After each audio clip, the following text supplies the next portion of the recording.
Let me start this off by saying, if you're watching this, thank you for taking the time. This is something I've wanted to do for a pretty long time now. I wanted to do it in person, but live, everything. But deal with the hand you dealt. It's the best I can do, and it's something I felt I needed to do. So over the computer, it is. Just gonna warn you now. This is at times going to be pretty dark. Um, Personal, maybe a little hurtful to some people, a little hard to listen to, I guess, for some. But this is the way I've chosen to do this because I believe it is the best way to do it and to get across my message and what I'm doing this for, which I will get to later on. But, to start, I guess I should say why you're watching this video. Most of you probably know already, but for those who don't, August 17th is 1 year anniversary of me not having a depressed feeling in me.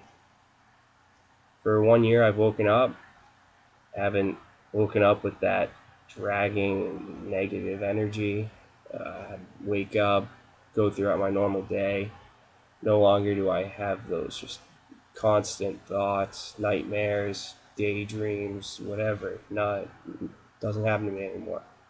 I know this does happen to a great amount of people, and that is why I have chosen to tell my story, to hopefully give them some hope, some thought for themselves. Of course, my the reason my depression lasted over a year and has now been gone for a year all started with a girl, original I know. And I couldn't tell you why, couldn't tell you any real details, to be honest. And I guarantee you, anyone going through something similar, whether it's a person or a thing or anything in their life, is whatever. They would probably describe the feeling the same way. There's no real words for it. There's no real explanation for it. It's just something people go through, I guess. Some people last, some people don't. Go through some hard times, as you'll hear. But, I myself have been lucky. I have worked pretty hard to get to where I am at this point, to be 1 year later and not have ever once looked back. I know a lot of people probably don't believe it. A lot of people think that what I've been doing for the past year or even before that was for show.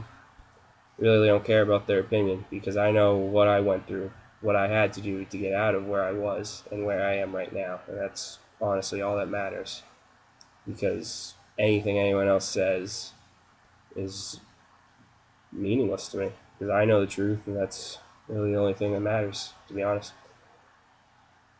So, like most other people who probably gone through something similar,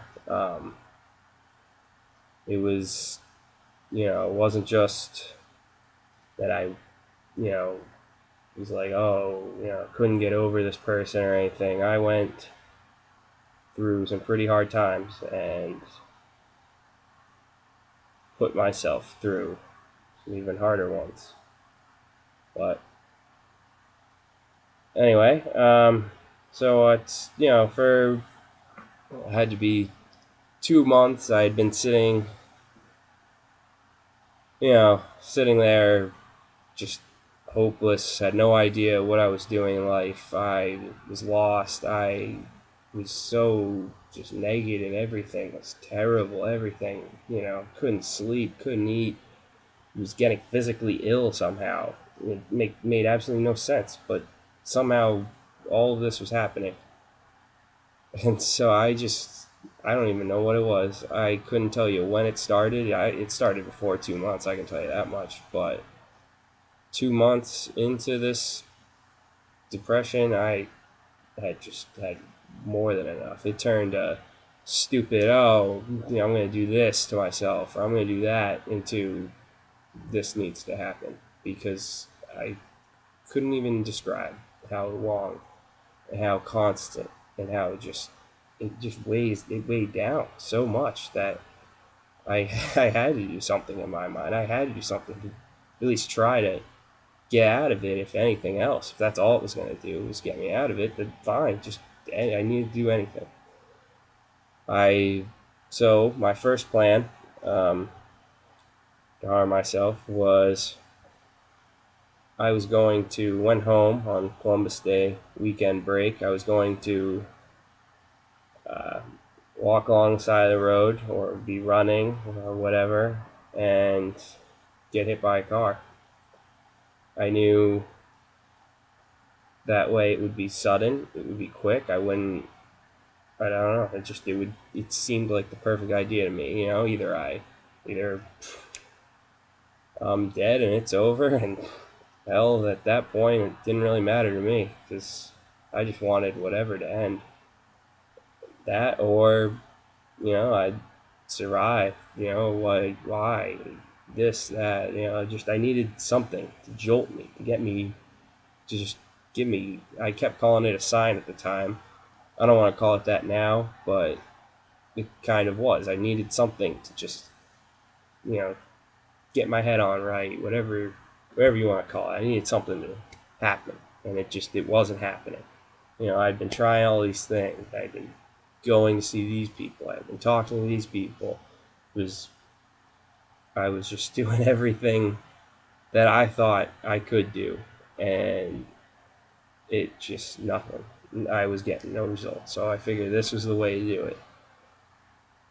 But at that time, as most of you know, I refer to it as I wasn't strong enough to do it. Because honestly, I feel that I wasn't strong enough. And I feel that I know a lot of people will say strong enough, you know, they'll think of it as a weird way to phrase it.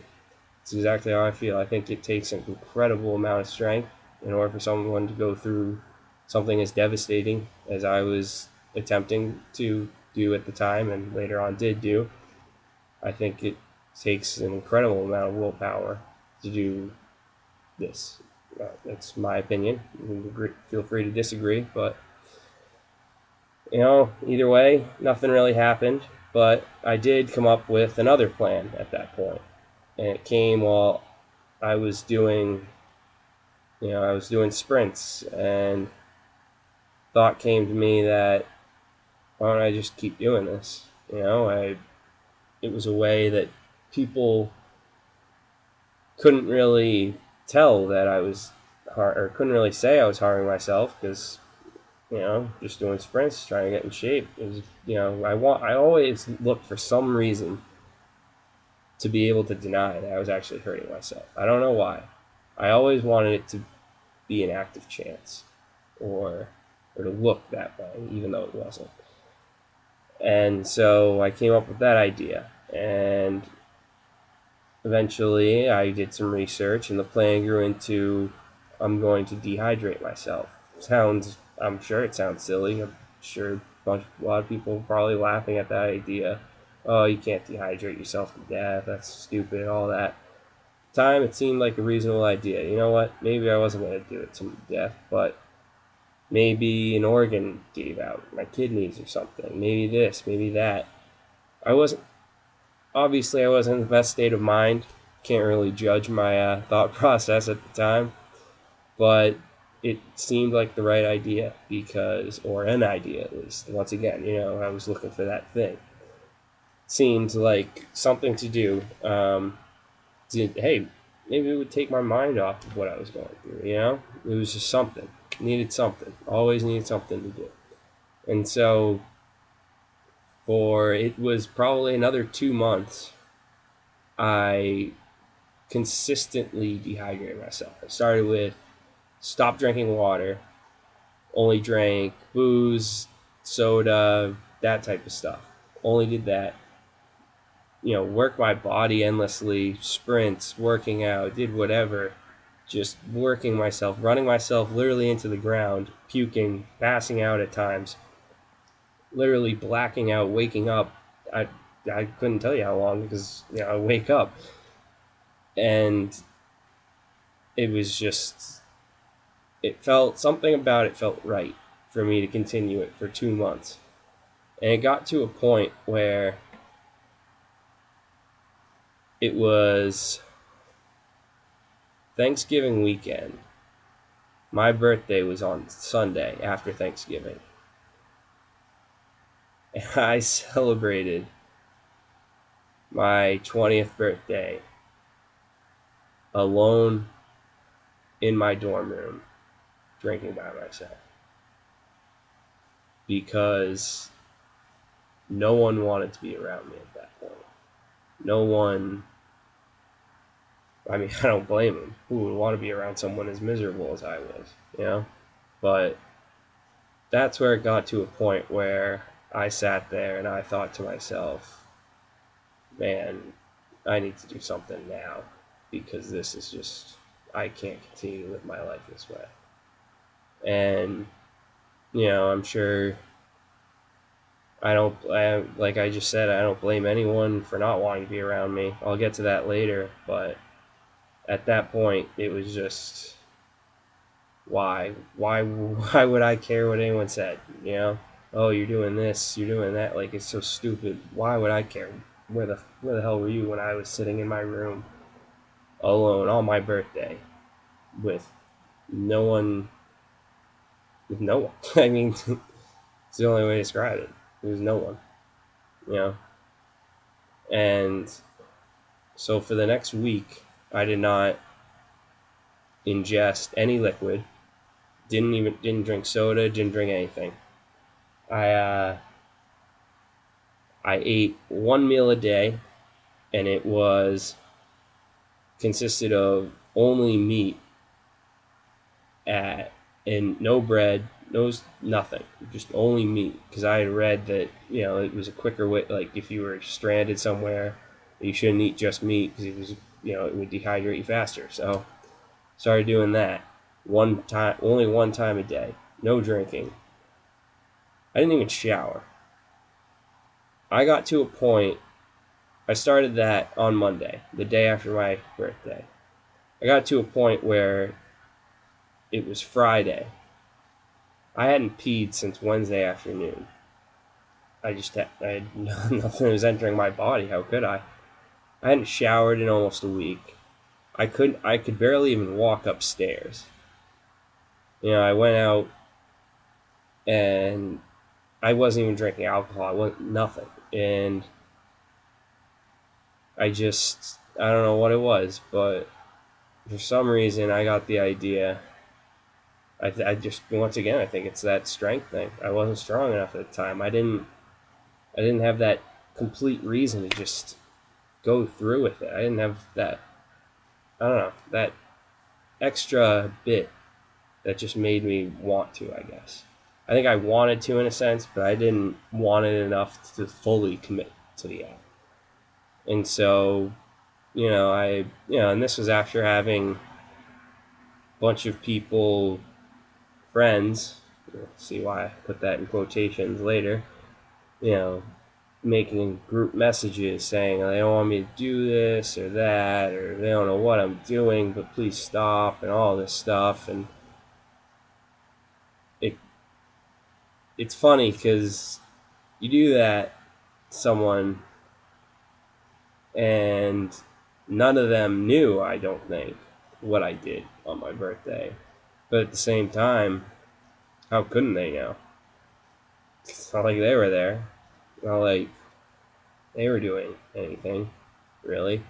Making a group message, that's gonna that's gonna do a lot, And it was just funny because it's like you do this right after I just celebrated alone. Like, all right, their opinion meant nothing to me.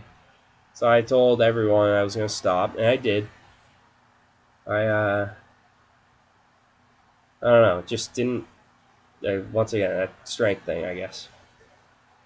And so for the next week, I attempted to apologize to people, including the person who will remain nameless, but everyone knows who it is, who sent my life into a tailspin.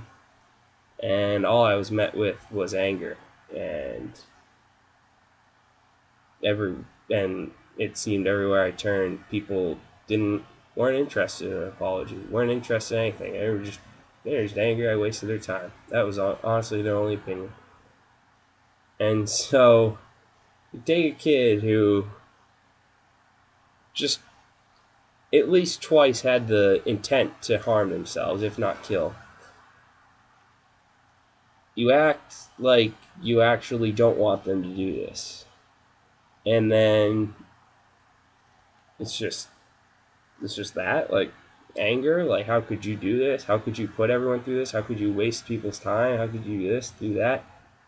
What are people, you keep, like, it's amazing. And I don't know if people just don't understand, or they didn't think I was serious, or they don't think anyone's really serious when they have these thoughts, or I don't know what's going through people's minds. But it was just like, really? That's how you're gonna act? And so I was just, once again, I was at that level where I was just like, I try to do the right thing. I try to be the, good person everyone wants, and you're just gonna kick me down like that after I've been down for so long.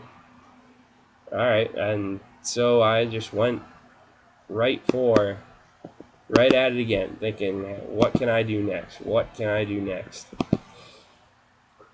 And so soon the whole thing with cars came back into my mind. I didn't know exactly what, but for the next couple weeks, it just kind of resonated in my mind. Like, a car accident. That's something that people would be like, "Oh, it was just an accident," but they would know in their minds it probably wasn't. And I guess that's why. I wanted to.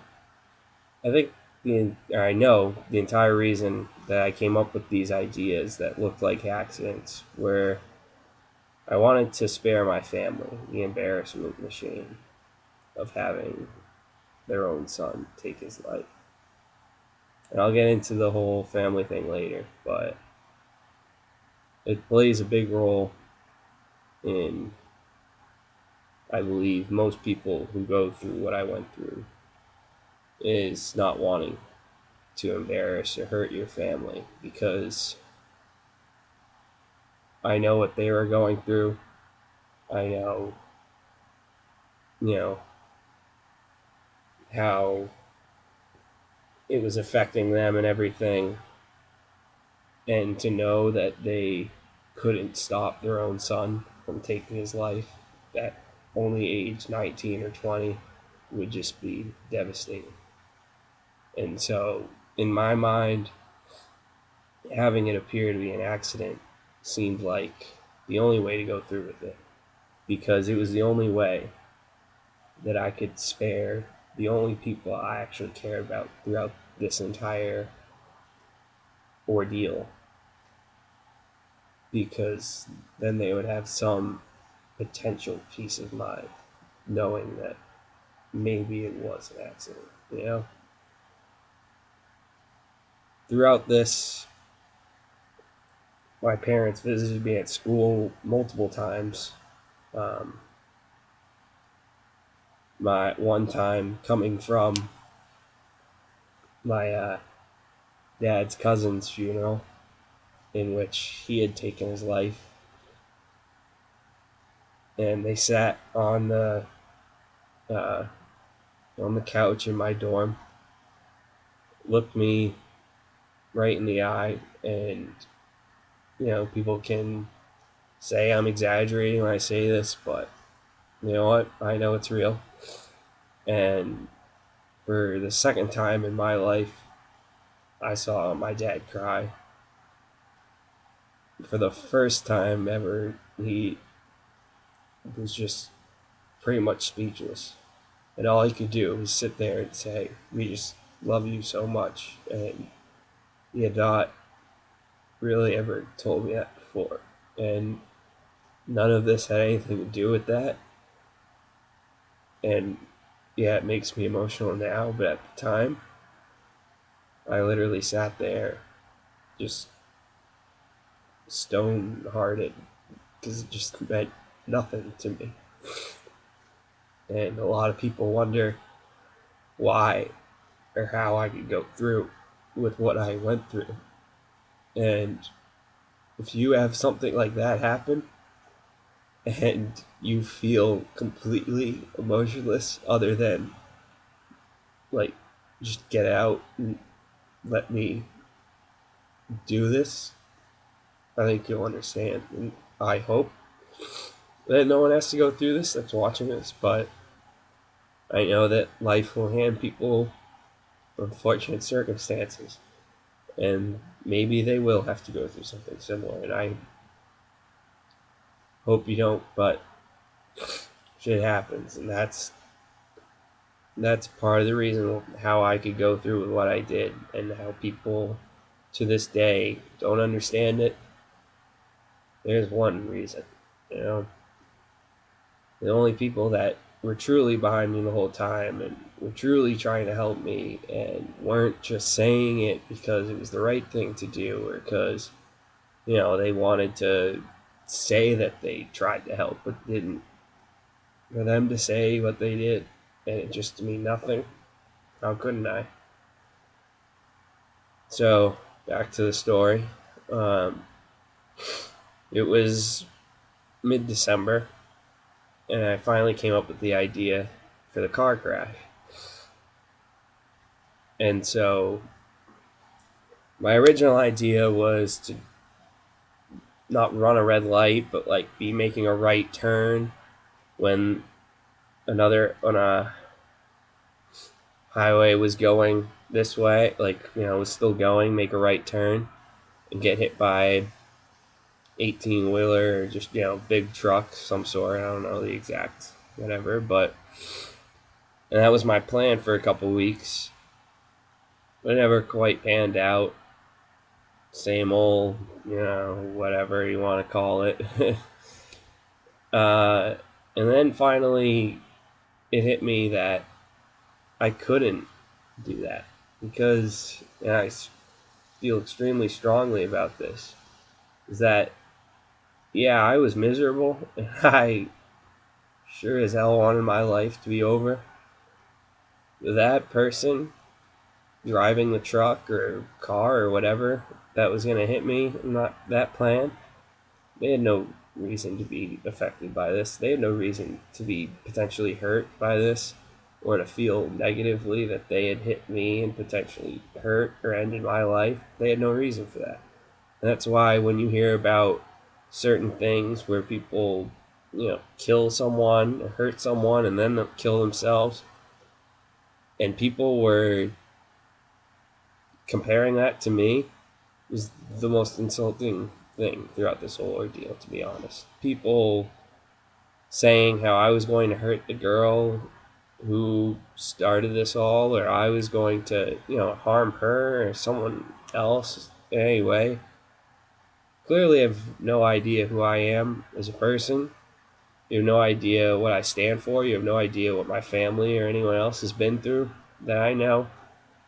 And that's the most insulting thing, is that people would assume that and never come to me directly, because that just shows your true worth in life. It just shows you're an actual coward. Because I would never do that. And to think that is the most insulting thing in the world. Anyway, so finally I came up with the idea. A lot of trees in my town. Could just hit one of those, windy road, winter time, hit a tree, all that. So on January 3rd, 2012, I left my house and told my parents I was going to my friend's house, who lives right off of Pine Street, which, if you don't know, is a very windy road with a lot of trees. I called a friend of the girl who this was about, and read a letter or a note, I don't know what, I forget, I had written. I was bawling my eyes out the whole time, I can tell you that much. And I planned on driving into a tree. I literally practiced it. I would see how fast I could go, get to the tree, and turn last second. I would just, I was timing it, see, will this be fast enough? Is this tree big enough? All that. Of course, the girl that I had called to tell that to freaked out because, yeah, they cared so much about me. We'll get into. And went to my parents. My parents freaked out. My family freaked out. And my friends did. And they all gathered and talked to me. And I still didn't quite have that push after everything that I've described. I didn't quite have just that last instinct to go through with it. And then it came. I got home. My mom just yelled at me a couple hours on end how selfish I was and all that. And then the next day, my friends stopped talking to me. People that had been talking to me this whole time stopped talking to me, saying I was ungrateful, I was this, I was that. I guess I can understand, but you give a man your word that you're going to help them through whatever. In my opinion, you stand by them. You don't fall back on that when times get a little too rough, but, I understand we all have our own morals in life. We all have our own influences leading us in certain directions because we think that's the right way at the time. We have people who think they know everything, that they control everything, telling you what to do because for some reason they have some sense of entitlement and know that you're crazy and that you're this and you're that, when really they have no clue at all about anything except for being the fakest person on the planet. And so at that point, I had really hit rock bottom. And I just could not go through with anything anymore. So, about 2 weeks later, on a Sunday afternoon, it was the weekend or the Sunday of the NFC Championship game. The Giants were playing the Packers. It was divisional. I don't really care. Anyway, I went to the high school hockey practice that morning. Pretty routine. Got to skate around, see some friends. Talked to my old coach who had been, helping me through some things. Or trying to at least. And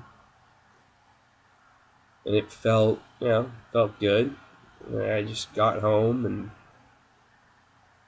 took a shower.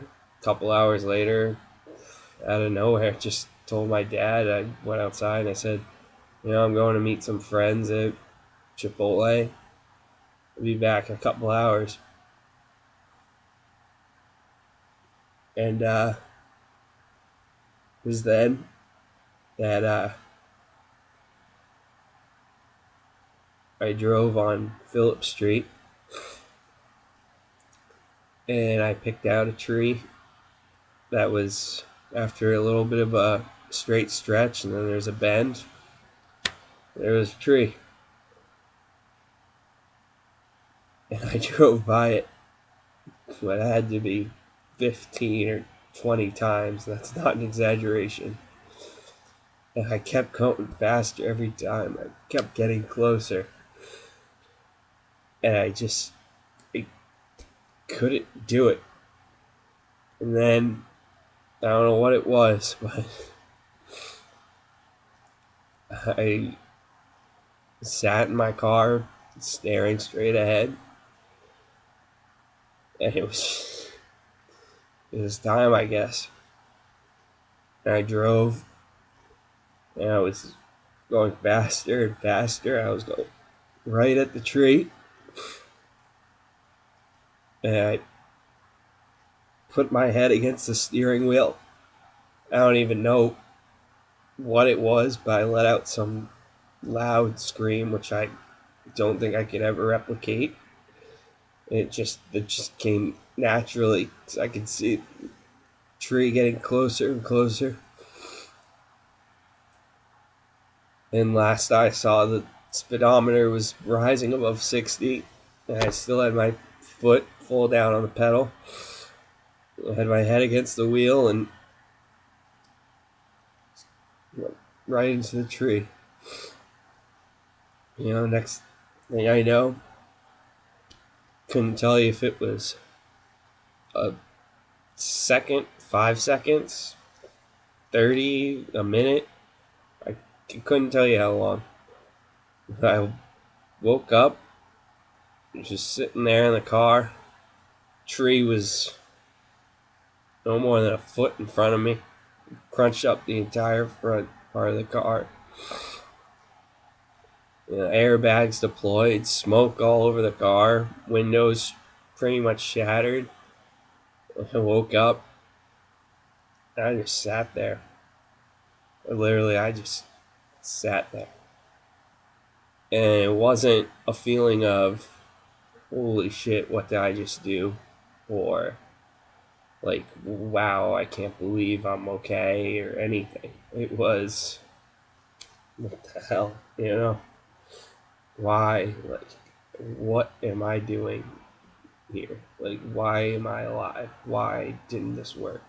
How could I honestly be sitting here?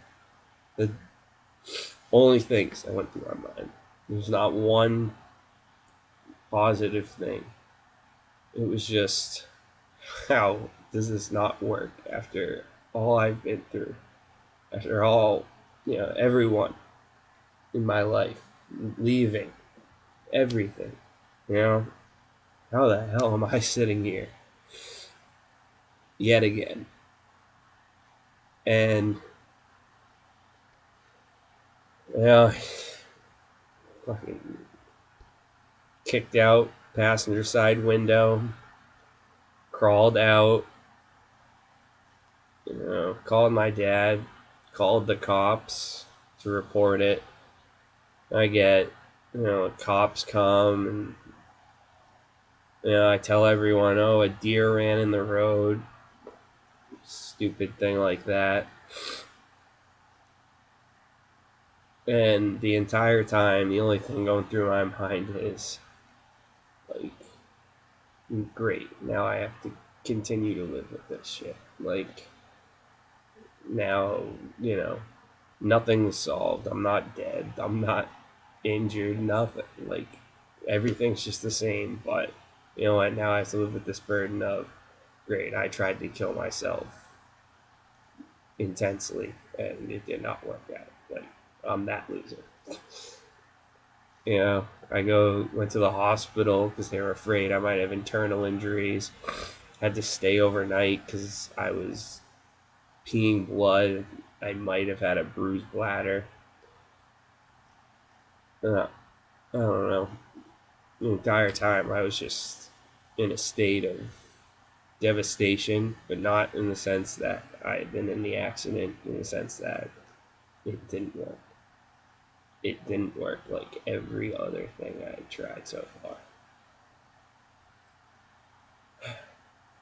And so the next day, got discharged, went home, was thinking, the hell am I gonna do now?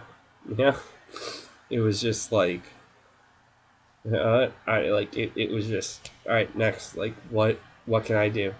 It wasn't anything positive. It wasn't anything, you know, maybe that was a sign or something. No, it was, what's next? What can I do? Like, how can I can't fucking kill myself, you know? And so finally in the basement, I don't think even to this day I've told my parents this, but found a little thing of mouse or rat poison. I ate it. I was like, I didn't care at this point. I needed something. I just, kill me, get me off this, get me out of this, you know.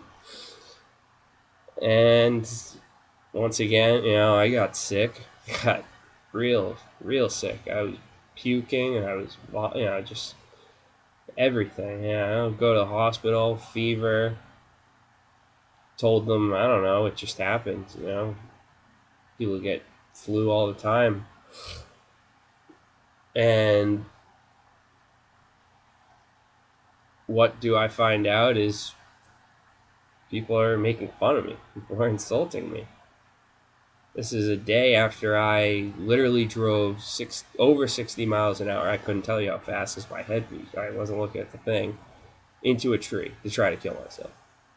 This was, without anyone knowing, literally less than 12 hours after I just swallowed rat poison and tried to kill myself. People were making fun of me. They were mocking me. And that should have been the first time that I got to the point that I eventually got to. But it wasn't. It made me feel worse about myself, actually, which is pathetic. It is. I'll admit it. It's absolutely pathetic to care what others think. But it bothered me to an extreme, probably because I was just in such a vulnerable state. And so at that point, an IV cured me. That whole mess was over. At that point, I was a walking train wreck. I probably looked like hell. I know I felt every single waking second like hell. It was just, what can I do? Like, this is pathetic. This is, this, that. Everything sucked about my life. And so, I asked a friend for some painkillers, citing tend to have a bit of a back injury, cited that. Got some painkillers.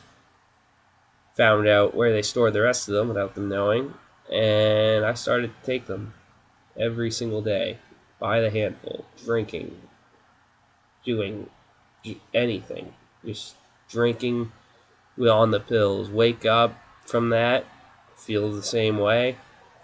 What the fuck, take another handful, swallow it. I was abusing painkillers to an extreme.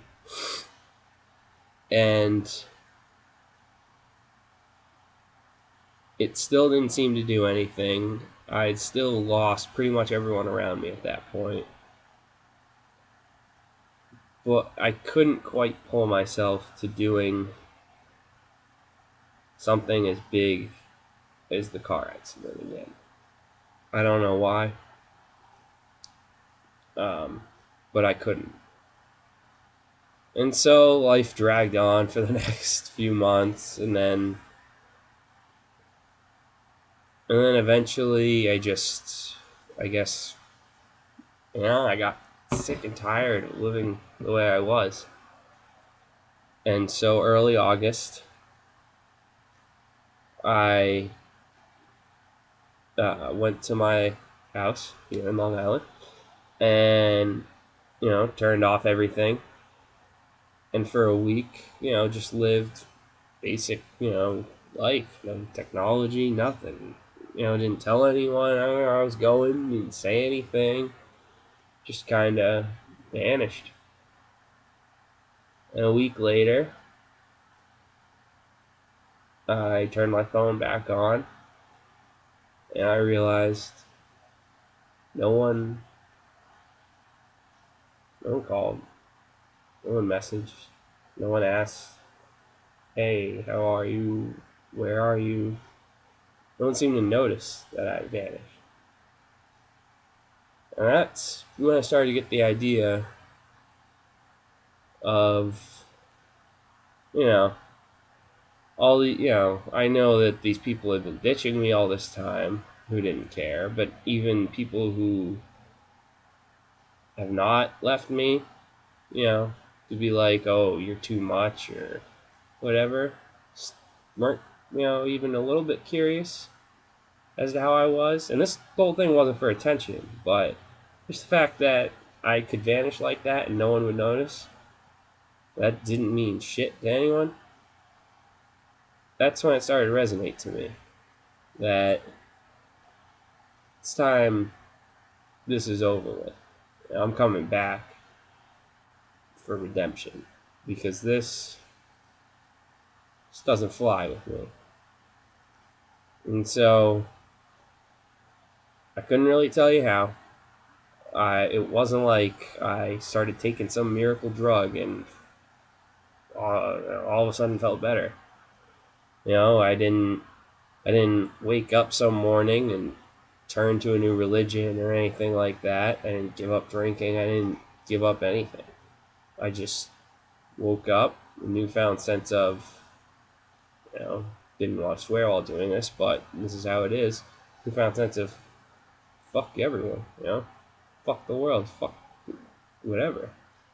This is this isn't gonna fly. This is my life, I don't take a back seat to some person who thinks that they're way cooler than me because they didn't go through what I went through. I don't take a back seat to, oh, look at that loser. He's, look what I did to him. Look what I made him become. Some person who's like depressed, sad, and lonely. I don't take a back seat to any of that. No. And so that's how I started. A lot of people have been wondering. Few have worked up the courage to ask what Y2Ling stands for. It's the rebirth that I went through. It sounds corny, I guarantee you. I don't care. To me, it means a hell of a lot more than what it means than what anything else means to a lot of people. I haven't taken off this bracelet, which has Y2L on it, in just under a year. I had to come up with the idea before I could wear the bracelet. But, I wake up every morning. There's my reminder of what I've been through, what I'm coming back, why I'm here, what I'm coming back to do. Everything, my meaning in life lies in this thing. And you can say that's stupid. You can say whatever you want about it. If you ask me man to man if I think it's stupid, not in the least bit. I think it is the most meaningful thing in my life, and that takes the backseat to nothing or no one. And that's where I am now, and that's what I want to talk about. That's what this whole video is about. Telling everyone exactly what I went through was because I have grander plans, but until those can take off and I can get the backing and the support, for now, I want to extend my hand to anyone going through anything. Hell, you don't even have to be going through anything. You can just want to talk. I don't care. If you are feeling depressed, if you think you're going through something similar to me, you have something that you're having trouble getting over, you have something that, is just weighing on you, anything, you can try. Absolutely guarantee you 100% trust. I will not tell anyone anything you tell me. I'm not going to give you some therapist bullshit either about believe, or some corny bullshit about believe and achieve, or tell me how you feel, all that. No, if you come to me, I will warn you now, it will not, nothing will be sugarcoated. Every single thing will be to get you better, but it will not be some believe and achieve like I just said, or oh, it's okay, all that, or tell me how you feel. No, it's going to be, I will make you hate me at times, I'm sure. I will make you hate yourself. But in the end, you can guarantee that I am someone who actually knows what it is like to feel at your absolute lowest of lows, to have every single person who once ever said they cared about you or that they would be there for you turn their back on you and say, "This is too much. I'm just a kid. I am not a therapist. I am not meant to deal with this." Or, or, "Oh, I know it's part of my job, but I can't quite grasp what you're going through," or anything like that. No, I know exactly what it's like to have every single person in your life turn their back on you and have to fight for yourself and have to literally crawl for every single inch of everything you wanted in order to get back to living a normal life. To have people, even after you've gotten over the most crippling depression you could even imagine, even after getting over that, having people doubt you and say, "Oh, then the whole thing was fake," or "What he's going through now is fake. This is all just a play." Now, see, I know exactly what it's like to have everything go against you. And I know that it can be overwhelming, if not impossible for some, to get over that. I went through it myself at one point, but I was lucky enough to find something inside of me to help me fight through it. And I know not everyone has that inside of them yet. They need to find that inside of them. And I will help you get to that. I will literally be available 24/7 if you contact me and you come to me and you say that you want my help or you want to talk or whatever. I will be available 24/7 no matter what. I will be willing to talk about absolutely anything. Obviously, pretty open book here. I will not tell a soul. I have been, for those who have seen my writings before, I've been writing on this type of thing for a little bit, but I wanted to do a video because I wanted people to see the true emotion, that it wasn't anger I go through every day. It's more of, I had a year of my life destroyed because I could not get over my obsession that I had failed. And this isn't just some, I wanted to get better bullshit. This is my shot at redemption. A lot of people don't know what it's like to feel that you failed. It makes you feel worthless. Let's be honest. And I don't want anyone to have to feel that. I want to be able to help you. I want to be the person that I never had. I want to be, and I know I can be, the person that helps a lot of people if they are willing. That's the thing. People, you must be willing to come forward to me and tell me that whatever is troubling you, or you need help with this or that. It doesn't have to be troubling you. You can honestly just want to talk and hear about whatever, and I will be there 24/7 to help you. Because, like I said, I didn't have that. I had to get over it myself. I got extremely fortunate to find that inner, I guess you could call it a demon, inside of me to push me beyond any limit that I thought I had inside of me. Every single day I wake up, I have that constant reminder of what I've been through, and I use it to motivate me to get better every single second for the future. And this isn't some, little stupid thing I'm saying or something I'm doing to try to get back in the good eye of people. I couldn't give a shit what people think about me. I hope people hate me after this, actually, for calling them out in this video. What I want is people who have the guts and the courage to come forward and tell me that they want help or they want whatever, that I will help them. After all those writings, I had someone contact me telling me some personal stuff. Haven't told a soul. Haven't. I wish I could help them more, but hey, it's up to you. You can come talk to me.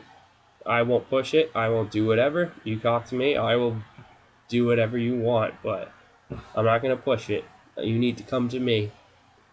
In the future, like I said, I do have greater plans, but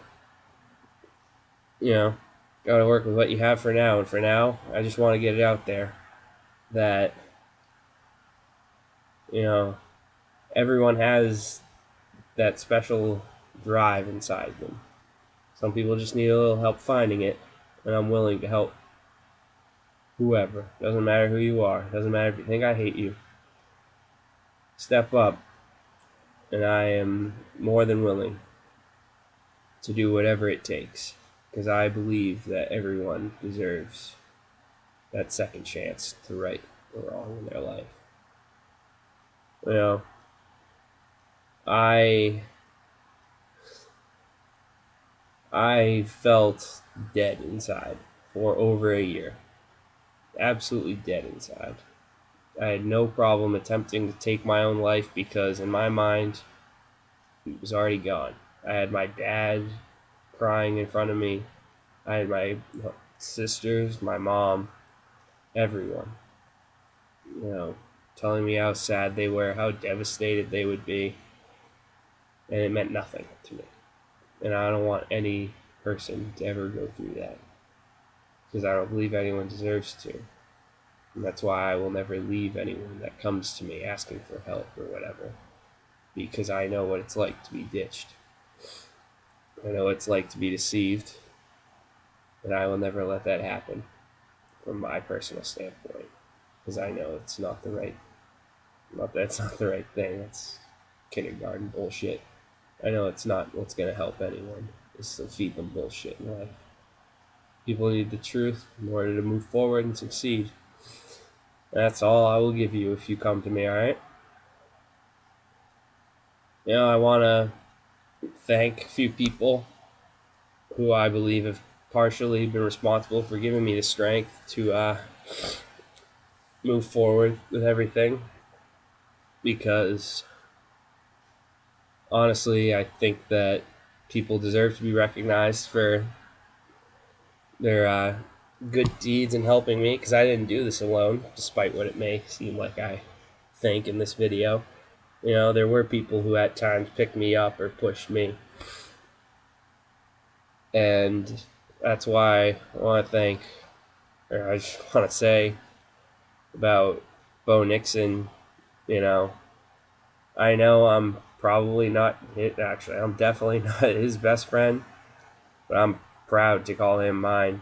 There were times where no one would talk to me, and he would yell at me. He would give me, hard love. He would cry. He would do whatever it took to try to get to me. I'm sorry at the time it didn't work. I'm sorry it didn't quite resonate with me, but now I realize you were right the whole time, and I apologize for not being, receptive at the time, but cannot thank him enough. James Sullivan, just for uh, always being the lightheartedness, try to get me back in my old jokester ways. Maybe a couple things after I've been better. Your recent talking to certain people.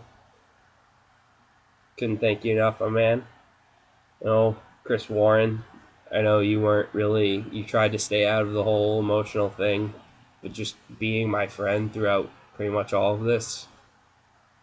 Can't thank you enough for just acting normal, or just trying to act normal at least. No, I know it wasn't easy in the least bit, but meant a lot. And then there's a family that a lot of people love to hate. My second family that me bringing them up will probably piss off a few people that watch this video because they seem to hate them. But Tony Aronson, I don't even know if she'll ever watch this, but every single thing she said to me meant so much. I could probably recite it. Trying to help me through everything. Just constantly being there, talking no matter what, going out of her way to meet with me, doing things that she didn't like just because she wanted to help me when she didn't have to in the least bit. Just can't thank her enough. And Sam, couldn't put words to it, but literally my brother. You know, people can say I don't have one. You know, family's thicker than blood. Living proof of it right there, man. But thank I want to thank everyone who took the time to watch this. I know it was really long. I'm sorry, but like I said, I had a mission at the beginning of this that I want to make the people's lives better. Maybe just watching this and hearing my story and hearing me overcome it, that'll help some people. That's fine. I come to me if you want anything, whatever.